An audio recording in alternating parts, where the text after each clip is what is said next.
Hello दोस्तों, myself Faizan, welcome to our छोटू सा channel mix academy. Today's topic electric field due to surface charge density.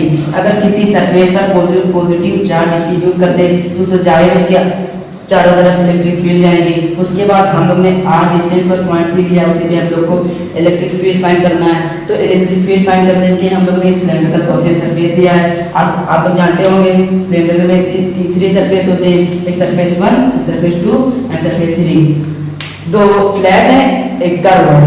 तो surface 1 पे देखा जाए तो इलेक्ट्रिक फील्ड की डायरेक्शन एरिया वेक्टर की डायरेक्शन सेम डायरेक्शन में, तो हमारा थीटा हमारा 0 डिग्री हो जाएगा। इसी तरह सरफेस 2 में देखा जाए इलेक्ट्रिक फील्ड की डायरेक्शन एरिया वेक्टर की डायरेक्शन सेम डायरेक्शन, तो थीटा हमारा 0 डिग्री हो जाएगा। इसी तरह हम लोग सरफेस 3 में देखा जाए जो कर्व है, तो इलेक्ट्रिक फील्ड की डायरेक्शन सरफेस के परपेंडिकुलर है, एरिया वेक्टर की डायरेक्शन ऊपर की ओर, तो हमारा 90 डिग्री का हो जाएगा। अब हम लोग तीनों सरफेस का फ्लक्स फाइंड करेंगे, तो हम लोग फ्लक्स का फॉर्मूला लिखेंगे। E vector dot A vector. आप लोग सोच रहे होंगे कि हम लोग डी क्यों लगाया, तो हम लोग छोटे से पार्ट का फ्लक्स फाइंड कर रहे हैं, इसलिए हमारा डी आ जाएगा। अब साथ में हम लोग को कंपेयर गॉसला से करना है, तो गॉसला का फॉर्मूला होता है Q not upon epsilon not. साथ में हम लोग इंटीग्रेट भी लेते करते चले। तो सबसे पहले आप लोग को पता होगा कि जब वेक्टर हटता है तो cos थीटा आ जाता है। सबसे पहले हम लोग सरफेस 1 का निकालेंगे। सरफेस 1 ई डॉट डी ए कॉस सरफेस 1 में देखा जाए तो थीटा की वैल्यू 0 डिग्री है, तो यहाँ में हो जाएगा हमारा cos 0 degree plus surface 2 E dot D ए कॉस सरफेस 2 में देखा जाए तो हमारा थीटा की वैल्यू 0 डिग्री है, तो हमारा cos 0 डिग्री प्लस सरफेस 3 वैसे हो जाएगा ई डॉट डी ए कॉस। अब हम लोग सरफेस 3 में देखेंगे जो कर्व है वहाँ पे हमारा थीटा हमारा 90 डिग्री है, तो हमारा cos 90 डिग्री हो जाएगा। साथ में इक्वल टू में हमारा चल रहा है गॉसला का formula Q upon epsilon naught.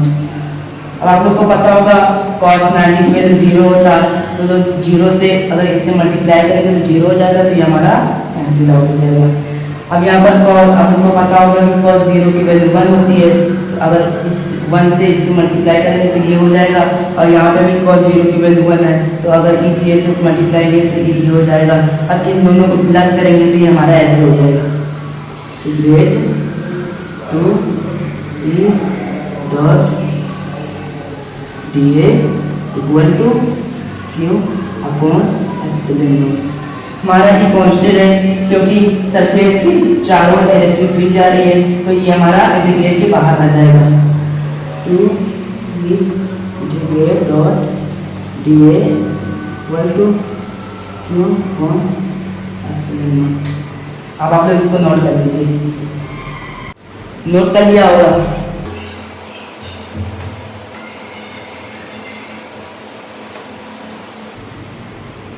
हमारा निकल कर आया था 2e D A equal to Q upon epsilon. अब हम लोग होल सरफेस का फ्लक्स फाइंड करेंगे, तो हमारा D और इंटीग्रेट हट जाएगा, ऐसे हो जाएगा 2e a इक्वल टू। अब यहाँ पे यूज होगा सरफेस चार्ज डेंसिटी का फॉर्मूला। तो सरफेस चार्ज डेंसिटी का फॉर्मूला होता है sigma equal to Q upon A. हम लोग को Q की वैल्यू चाहिए, तो Q हम लोग यहाँ लिख देंगे Q इक्वल टू सिग्मा, यहाँ पर डिवाइड में यहाँ पर मल्टीप्लाई होगा सिग्मा इंटू ए, तो Q की जगह हम लोग sigma into A upon epsilon not हो गया।